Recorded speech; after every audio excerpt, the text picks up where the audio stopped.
Welcome back to the Structure Talk podcast. I am your host, Reuben Saltzman. Tessa Murray's here. We have taken a few weeks off. It's summer. We got stuff going on. We're busy. We're traveling. We can't do this every week, can we? It's tough, but it's good It's to be tough. back. Good to see your face, Reuben. Your Good lovely to see you, face. Tess. Back at you. How is sunny Florida? You're in Florida, I trust. Yes. I am back in Florida again, yes, and it's hot and humid, you know? What can I say? And it rains every day, thunderstorms Yeah. rolling in the afternoon, downpours, and then it heats up like a sauna afterwards. There's no relief. Oh my goodness. We had unseasonably cold weather yesterday. I think we had a high of 60. It was so weird. It was What? almost 100 the day before, and then it dropped down to 60. That's And Minnesota for you. Yeah, I yeah, was just in Minnesota a few days ago, actually last week, and it was hot. And yeah. it was the beginning of blueberry picking season, so I got to do that with my nephews, which was fun. Oh, how Picked 8 delightful. pounds. Oh my gosh. That is some serious blueberry picking. Usually Yeah. it's one for me, one for basket. Yeah, exactly. Yeah. It's like my nephew Sammy, he's 4, and he just half of them go in the basket, half of them go in his mouth. Actually, no, it's probably more like 80-20. Yeah. And then there's Micah, who's only, a year and a half, and he's just running. So you're chasing him and you're picking blueberries, and you're chasing him and you're picking blueberries. Yeah. Yeah. That's what it's all about. Yeah. Fun. Yeah. So, okay. What's on the docket for today, Reuben? Well, let's see. We got a couple of topics, but before we do, let's have a shout out for our sponsors, IEB, Inspector Empire Builder. The latest thing going on is they're bringing back their training event for hiring. It's called RSTMM. That is Recruit, Select, Train, Manage, and Motivate. One of the best trainings I've ever gone through when it comes to hiring, analyzing people, figuring out exactly who it is that you're hiring. It definitely changed our entire hiring process. A couple things that they're covering is why traditional hiring is failing inspection companies, what they're actually what they're doing is changing things, the way people hire, and teaching ROI on hiring, talking about financial and time freedom that results from hiring properly. And there is some training coming up. The first one, the first part of this is just the Recruit Select, and that one is coming up on September 11th and 12th. And this is happening in New Orleans at the same time that Inspection Fuel is happening. Tessa, I saw your eyes light up about Inspection Fuel. Do you have anything you'd like to share about that? Well, I will be teaching there this year. So are you going to be down there, Reuben, for I Inspection will Fuel or not. for... I have a board meeting that I need to be at for Okay. another inspection thing. So Too I many things cannot make happening it. at once. I Yeah, too know, it's many good things unfortunate at because once. it did look Yeah. like a good lineup. And when I saw your name on there, I was like, Tessa! She didn't even tell me. Yeah. Yeah, well, it should be a good time. And the last time I was in New Orleans for a thing, I think it was Ashy in what was that, 2020? That was 2020, right before COVID happened. We Yeah, were all hearing Inspection about Fuel. this Chinese virus that was coming around. And you know what? Ironically, we all got really sick, didn't we? We did. Structure Tech got Yeah, so that was sick. about the sickest I had ever been. Everybody says it wasn't COVID, but I'm not buying it. I don't know what it was, but we were really sick. Yeah. Yeah. Yeah, so let's cross our fingers and hope that doesn't happen again this year. Sister, yes. I'm sure it won't. But again, that is Inspection Fuel that you will be teaching at. And it looks like a Yes. great conference. If you're Yeah, any it home should be fun. inspectors, you want more about it, just go to your Google machine, type in Home Inspection Fuel. You will find it.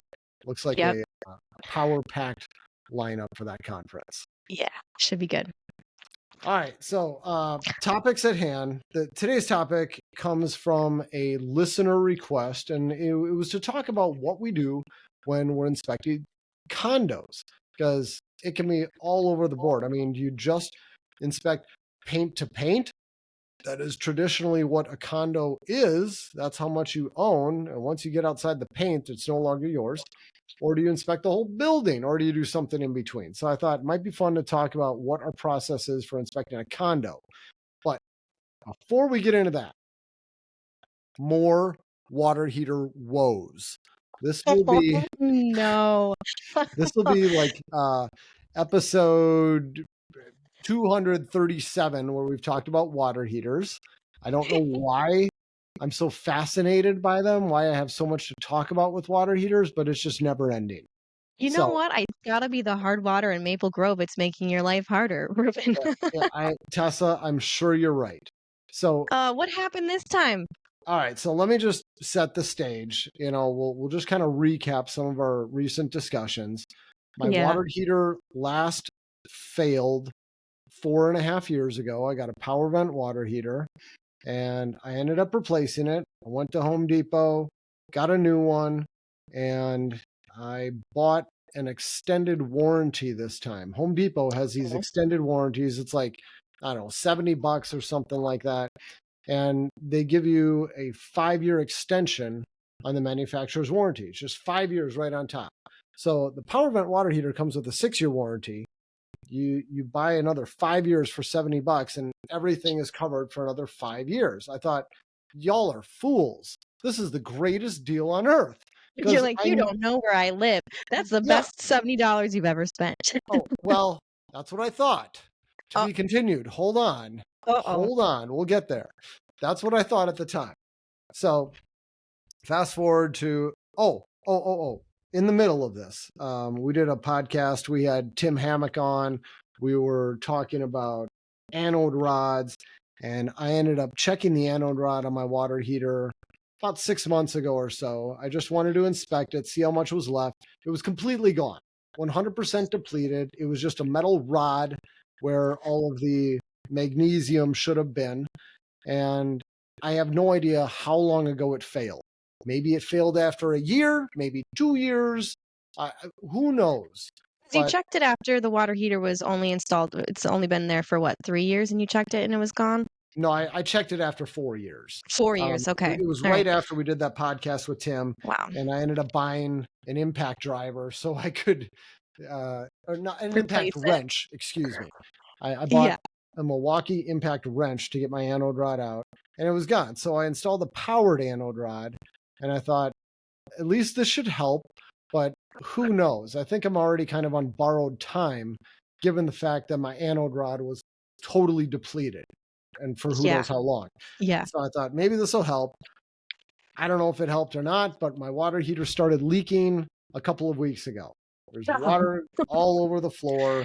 Oh, no. I set up the fans, and I thought, all right, well, I'm taking this thing back to Home Depot. I got my extended warranty. I got my receipt. I got everything. Wow. You were good to go, you thought? Yeah, I thought, and I just thought I should just call Home Depot and make sure this is the process that I bring it in. I called. They said, yeah, we'll have a manager call you back. And I thought, well, I know what happened. So I uninstalled it. I got it all set to go. Manager finally calls me back and he's like, yeah, if you bought an extended warranty, you got to go through the warranty company. I'm like, great. So I called the warranty company, and all you can do is file a claim. It's all electronic. You file a claim, and then they will send an installer to your house, and they'll take care of all of it. And I'm like, oh, okay. All right. Well, I don't know when that's going to happen. So I reinstalled my water heater. I put it all back together. Oh, no. and so now it's working again, but it's leaking. And I got the fans going to kind of direct water to the floor drain. Oh, man. And then finally talked to the warranty company 2 days later. And they're like, oh, yeah, the way it works is, well, what did they say? I don't remember exactly what it was, but it sucked. They said basically the warranty only extends the manufacturer's labor warranty. Yes, it's not what they told me at Home Depot. You don't get a 5-year extension on the tank. You get a 5-year extension on the labor. Yeah. And so I would still be responsible for the tank or whatever. But then they'll send someone out whenever it's convenient. And I'm like, this is worthless because Yeah. it takes me like a half hour to uninstall my water heater and put a new one in. This is not that big of a deal. I don't care for Yeah. somebody to come out and do this. So I said, thanks, no thanks, we're good. I ended up Oh, talking to Ream. I filed a claim and the Ream approved it. They're like, yep, it's leaking. You can take it back to your place of purchase. And you get two options. Either you can bring it back and get what you paid and then use that money to buy a new water heater, mhm. or you can get a new water heater and not pay anything, but you're not going to get any warranty on the new water heater.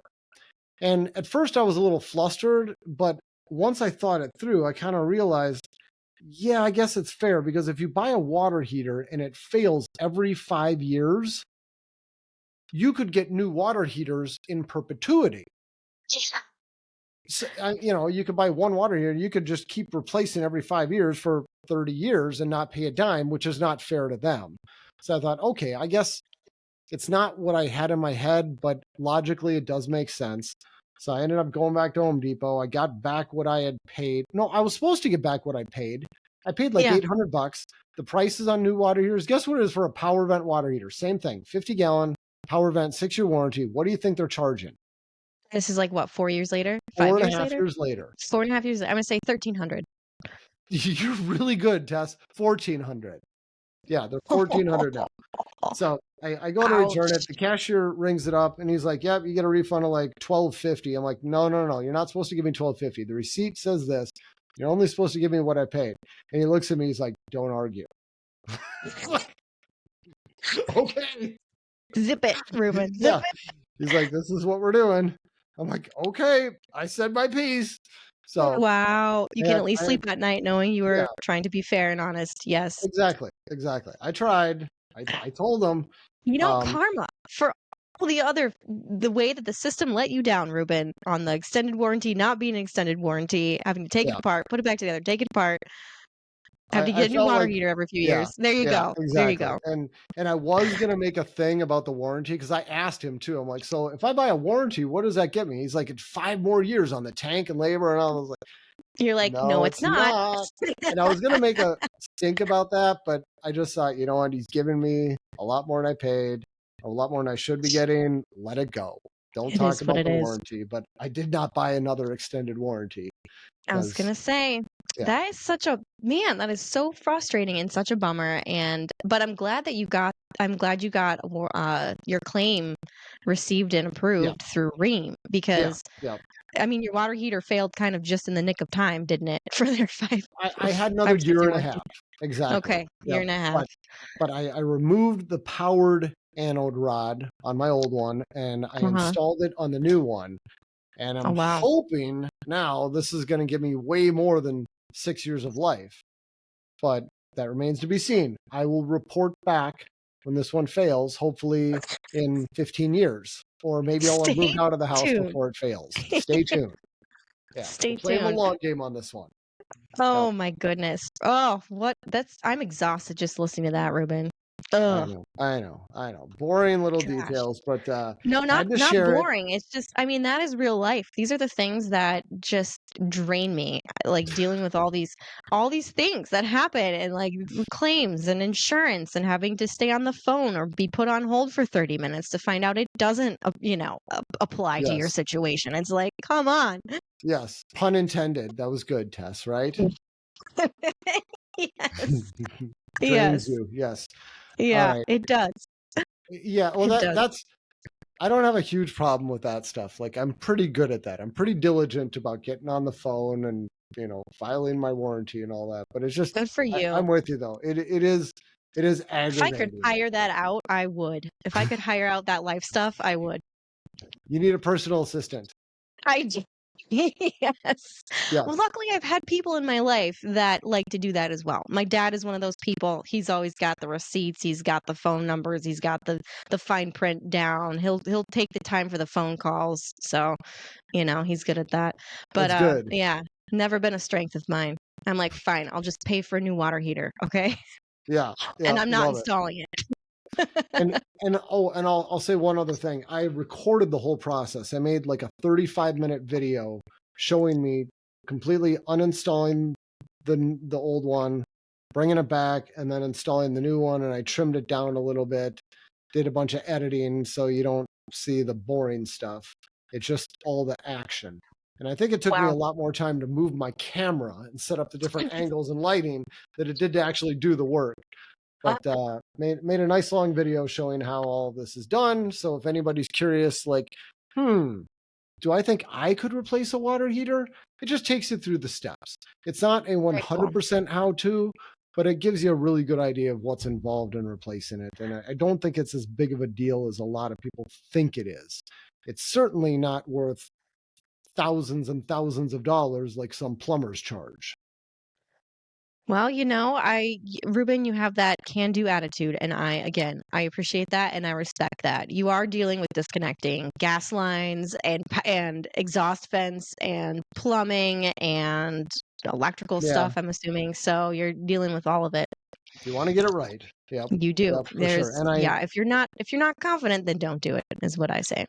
I had the city inspector out 2 days ago. Did you pass? It was a 15-second inspection, and then he With was done. flying colors. I was like, yep, looks good, and he was on his way. He knows you by this time. He's like, oh, another water heater? Oh, yeah. Okay. Oh, it's Reuben again. Yeah. Oh All my right. So, goodness. the real topic today, condo inspections. What do we do for condo inspections? Because as I kind of prefaced, it can be all over the board on Yeah. what a home inspector actually does. And condos can be so different. I mean, you can have a 4-unit building, like an old quad unit, and they converted this apartment building into condominiums. And then you can also have a high-rise building, which is very different from that. And on the little units, maybe we will do a little bit more looking around in the common areas, not officially, but on the big units, like what are we supposed to look at on the common areas? I mean, it is just so massive. I'd say it goes way beyond the scope of what we do. So I thought we'd just kind of discuss a little bit of that. Yeah, that Sound sounds good? good. All right. Yeah, let's do it.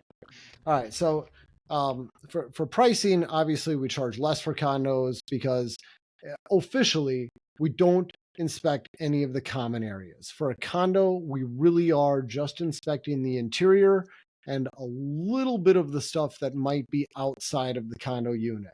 Basically, you walk in the door and we're going to inspect everything within there that we possibly can. All the basic stuff that you might think of: windows, doors, any electrical stuff, and the plumbing. Sometimes you're going to have a water heater in there. Frequently, you'll have heating equipment. I mean, a lot of condos are going to have their own furnace and their own air conditioner. If they do have their own air conditioner, like a split system, then we will be going outside. We'll be inspecting the compressor. But a lot of the time, you'll have basically building heat, where all you have is an air handler, or you're going to have radiators in the unit, and you'll have some type of hot water heat to supply heat to the entire building. When that's the situation, our inspection of the heating system is pretty limited. Basically, we're going to operate the thermostat. We're going to make sure that heat is generated at the places where heat is supposed to be generated, and that's about where the inspection ends. Do you have anything to add to that, Tess? Yeah, I was gonna say, I think it seemed like 50-50. Half the time, condo buildings were almost more of like a commercial situation, like you're talking about, where there's not an individual kind of heating system or cooling system for the unit. It's tied into a system that services the whole building.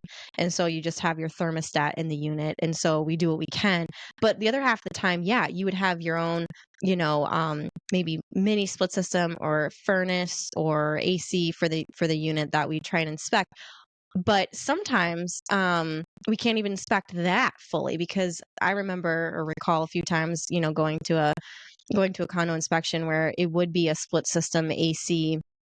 They'd have a furnace and AC, and the compressor would be up on the roof of the commercial building. And so, I mean, if you can try and find a maintenance person or someone to let you up there, okay, well, good luck then trying to find the actual unit, that serves the condo that you're inspecting. So it gets a little bit tricky and challenging. I don't know. We don't have anything in the structure type policies that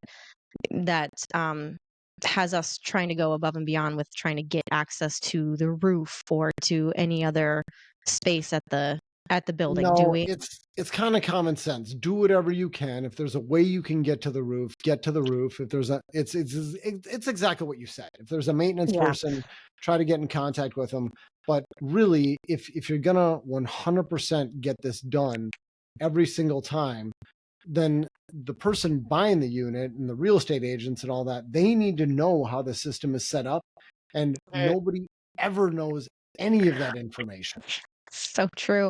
Even with So, like electrical panels too. It's like oh usually, no, inside the unit, it's a sub panel, but the main disconnect will yep, be located somewhere else in a communal space. Sometimes it's in the parking garage at the bottom of the building. Sometimes it's in a separate utility room that's locked. And some, like you said, some condos you can get to that easily, and some condos you have no clue yeah, where it is or how to find it. So yeah. we I'd do say we do our best, but yeah. I'd say most of the time we're able to find the main panel. It's there's going to be some type of electrical room, or there's going to be a row of main panels in the parking garage, and you got all the Mhm. meter banks in the main panels, and it's nice to at least find it and point it out to the buyer, let them know, hey, this is yours, this is where it's located. If for Yeah. some reason someday you don't have any power, you could always come down here and see if someone was messing with you and flip your switch. But Yeah. I I can't say that I've ever found a lot of stuff on those panels. Mm-mm. I mean, almost every time it's a single breaker. It's Yeah. service equipment, and everything else is located inside the unit. But we do try to find it Yeah. if we can. Yeah. Yeah. Another one I was thinking of too is there's some condo buildings that have large attics, and Yes. depending on when it was built, you may or may not have the ability to walk through the entire attic and Yep. above the units, and there's no firewalls, there's no separation. You can just get up there through an attic access located in a hallway or something. Yep. um, and then you can inspect. And I'm thinking of actually the condo building I lived in for a while in the Twin Cities. It had that, and the attic access was right outside of my unit door, and I had to go up there for a few different things over the years, and you could see everybody's water heater vent, everybody's furnace vent, bath fan vents, everything going up through this huge attic. Yeah. So I mean, again, that's above and beyond for, I think, a typical home inspection of a condo, and a lot of condo buildings don't have that. But Yep. if it does, it can give you a lot more valuable information too about insulation levels or moisture issues, or signs of Yeah. pests, Yeah. ducting issues. Mhm. Agreed. And if Yeah. it's there, yeah, I mean, if it's inside the unit, unquestionably, we're gonna get up there. I mean, well, Yeah. unless it's locked, I guess. Yeah. But we're gonna make an effort to get up there. If it's right Mhm. outside the unit, like you're describing, we would probably get up there. I can't think of why we wouldn't. But are we gonna Yeah. inspect the entire building's worth? Probably not. We're probably gonna inspect the area roughly above the condo Mhm. that we're being paid to inspect, and we might Yeah. look around and see if there's any other obvious defects that we need to note. And as a Mhm. courtesy, we'll let our client know about it, but we're not officially inspecting any of the rest of that stuff. That's all Mhm. disclaimed. Yeah. And it seems like condo, since we're only inspecting like the inside of the unit, like you were talking about from paint to paint, it should go much faster. But when you throw in all these little caveats for some of these condos, like what you're talking about, a fourplex turn into a condo or a smaller unit, and you end up having to like you get access to the roof, or you go down to the parking garage and you find the electrical equipment, or there's another utility room that has all the water heaters that service all the units, and then you start trying to figure out which one it is, and all that, sometimes it can end up taking just as much time Yeah. as a regular home inspection. Yeah, I mean, there's a lot of those condo buildings where it was apartment buildings, and it's what I described at the beginning. Like there's 4 different units. You go Yeah. down in the basement, and it's kind of common area. They'll have some laundry facilities, and they're going to have 4 different boilers and four Yeah. different water heaters, Yeah. and you're looking at all that. And Yeah. and Yep. again, it's nothing we can price ahead of time because No, nobody ever knows any of this information. no, no. It's So just a condo and it's built in this year and that's all you know going into it. And then when you get there on site, you've got to sleuth it out and try and figure out what you can inspect and what you can get access to and what you can't and do your yeah, best. yeah. And basically on some of those condos, I mean, if it's a really new condo and there's really nothing outside the unit to look at, those inspections can go a lot faster. And Mhm. then when you have the ones that I described, where maybe you've got an attic and you've got a boiler in the basement and a water heater and a separate panel down there, those they end up taking a lot more time than we typically Yeah. budget, and we don't make good money on those, if at Yeah. all. So Yeah. it kind of ends up averaging out. Yeah, yeah.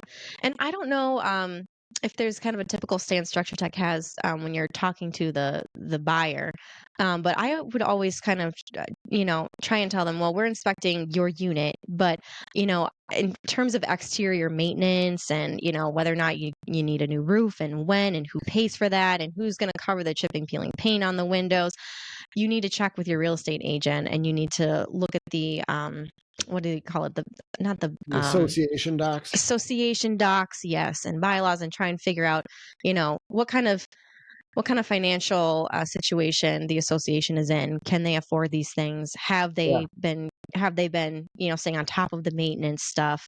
And I think that's always a important piece of information that we as home inspectors can't tell the buyer, but in my opinion, could make or break a sale. If I was buying a unit and it needed all new cladding or new windows and new roof, and there was no money in the budget for that, yeah. well, red flag.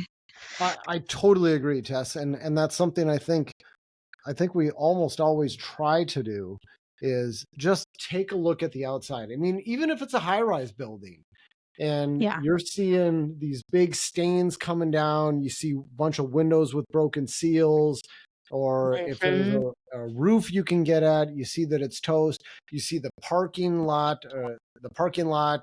it's all busted Yeah. up. Like, who's going to pay for a new parking lot? It's Yep. nice to point these things out, and we don't put those in our reports because we're not officially inspecting this. I mean, we'd have to charge so much money if we're doing a commercial inspection. And on commercial inspections, it's like we get specialists out to do Mhm. specialized inspections on all these different components. I mean, it would be approaching the cost of a huge commercial inspection if we were to officially inspect all those common areas. But it Yeah. doesn't take a ton of time for a trained eye to at least take a look at a lot of this stuff, and you can point out a lot of big red flags for people. Yeah. And I don't know too much about this, but I've done a little bit of reading and just talking to people, and especially down in Florida.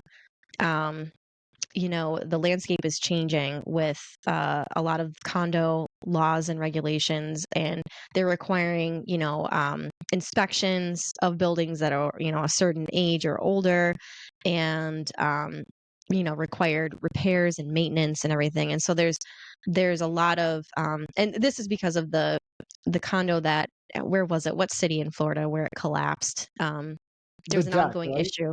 Yeah, there was an ongoing issue with it, and it never got repaired. And so part of that is just the flaw of the system of, like, the board that oversees repairs that need to be done, and if it doesn't happen, then it just gets kicked the can gets kicked down the road. And so there's a lot of, new regulations that are trying to prevent disastrous situations like that.